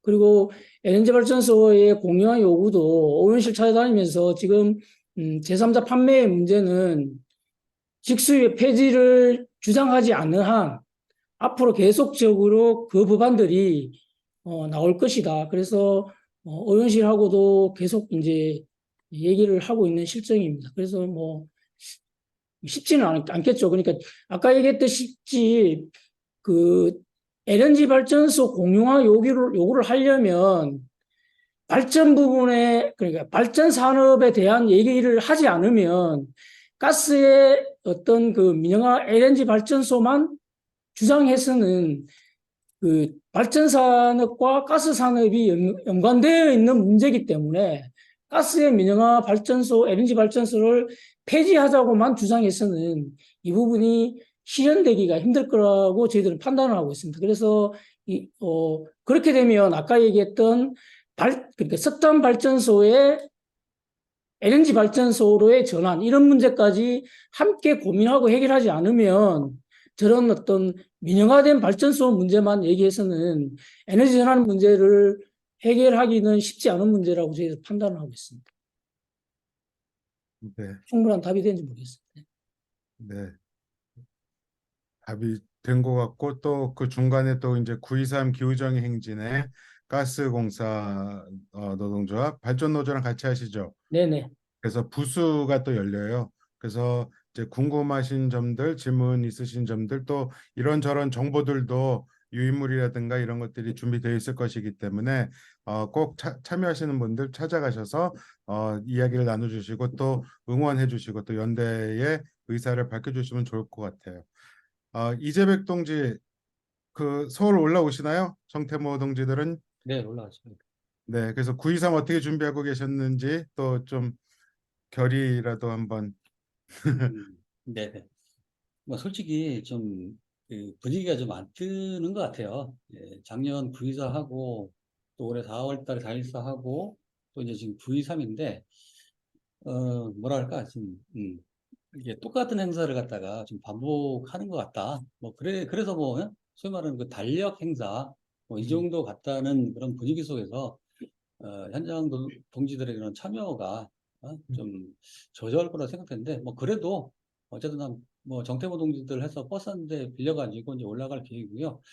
그전에는 그 9.23 기후정 행진 참가 선언문을 만들었고 음, 또 이제 그 현장 노동자들, 현장 조합원들 서명을 이제 받았어요. 현재 집계는 다 안 됐는데 약 300명 정도는 넘게 참여하는 것 같고 내일 그 기자회견, 뭐 기자가 올지 모르겠지만 기자회견하고 참가 선언문 플러스 서명하신 동지들 이름 개명해가지고 내일 발표할 예정이고요. 그리고 저는 이제 그리고 또 이제 아까도 말씀드렸지만 이제 노동자들이 주도하는 그런 기운동이 됐으면 좋겠다라는 그런 생각을 가지고 있고 뭐 그래서 9.23 사전 행사를 추진했습니다만은 좀 여건이 안 돼가지고 못했고요. 그리고 이후라도 계속해서 좀 그렇게 해야 된다고 생각하는데 일단 뭐 노동자들은 이제 조직이 되어 있고 또 무엇보다도 이제 생산에 타격을 주는 생산을 멈출 수 있는 뭐 더 나아가서 자본주의 질서에 타격을 입힐 수 있는 그런 힘을 가지고 있잖아요. 그래서 그런 힘을 기후정의를 막는데 노동자들의 고용뿐만 아니라 기후정의를 막는 그런 힘으로 충분히 좀 쓸 수 있다고 생각되거든요. 그래서 뭐 다른 분들이 소중하지 않다는 것이 아니라 같이 해야겠지만 그 중심에는 노동자들이 서야 된다라는 생각을 가지고 있고요. 그런 쪽으로 쭉 밀어가 보겠습니다. 네, 부장입니다. 근데 기후 정의를 막는 게 아니라 기후 위기를 막고 기후 정의를 요구하는 예, 약간 네, 예, 맞아요. 제가 좀 그렇죠. 뭐잘 제대로 들으셨을 거예요. 네네네 제대로 잠깐 웃자고 말씀드린 거고 구준모 실장님 혹시 마지막으로 정리 이야기 말씀 주실 수 있을까요? 네. 네, 저는 뭐 정태모 같은 그런 시도 운동이 매우 중요하다. 그래서 그런 운동이 발전소 곳곳으로 그리고 또 다른 노동조합과 노동 현장 곳곳으로 퍼지면 좋겠다. 이런 생각도 들고요. 또 에너지 공공성이 되게 이제 어렵게 느껴지고 막 산업 구조도 이해해야 되고 전혀 모르는 용어도 나오고 하는데 이게 이제 어, 뭐 멀리 떨어져 있는 문제가 아니라 현실에 벌어지고 있는 여러 가지 이제 부조리함, 그 약탈적인 전환의 문제와 직접 연결돼 있기 때문에 저희도 노력하겠지만 시민분들 그리고 기후 정의 운동의 활동가 분들도 더 많은 관심을 가지고 네, 정의로운 전환으로 갈 수 있도록 같이 노력하면 좋겠습니다. 네. 마지막 정리 제가 의도했던 대로 정말 잘 해주셨네요. 감사드리고요. 저 일단 내일 모레 9.23 기후정의 행진이 있기 때문에 여기 계신 분들 다 오실 텐데 그 자리에서 만나도록 하고요. 혹시 카메라 좀 켜시고 뭐 사진 하나 찍어도 될까요? 캡처라도 해가지고서 저희 이렇게 했습니다. 자랑질이라도 좀 하고 싶은데 혹시 가능하신 분들은 사진을 카메라를 켜주시면은 네 사진 하나 찍고 그리고 자리를 파는 것으로 하겠습니다.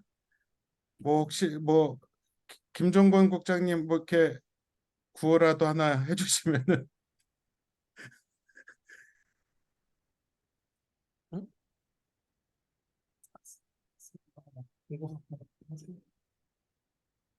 에너지 공공성 강화하자. 강화하자, 강화하자, 강화하자. 강화하자. 네, 약간 다시 한번 뻘쭘. 하겠습니다. 네네. 에너지 공공성 강화하자. 강화하자. 강화하자, 강화하자. 강화하자, 강화하자. 네. 시작. 네, 감사합니다. 여러분들 2시간 가까운 시간 동안 수고해 주셨고요. 각자 계신 공간에서 열심히 일하시고 또 열심히 기후정의 또 에너지 공공성에 대한 이야기들 많이 나눠주시고 또 이 운동이 확산될 수 있도록 역할을 해주시기를 부탁드립니다. 수고 많으셨습니다. 좋은 밤 고맙습니다. 되시기 바랍니다. 네.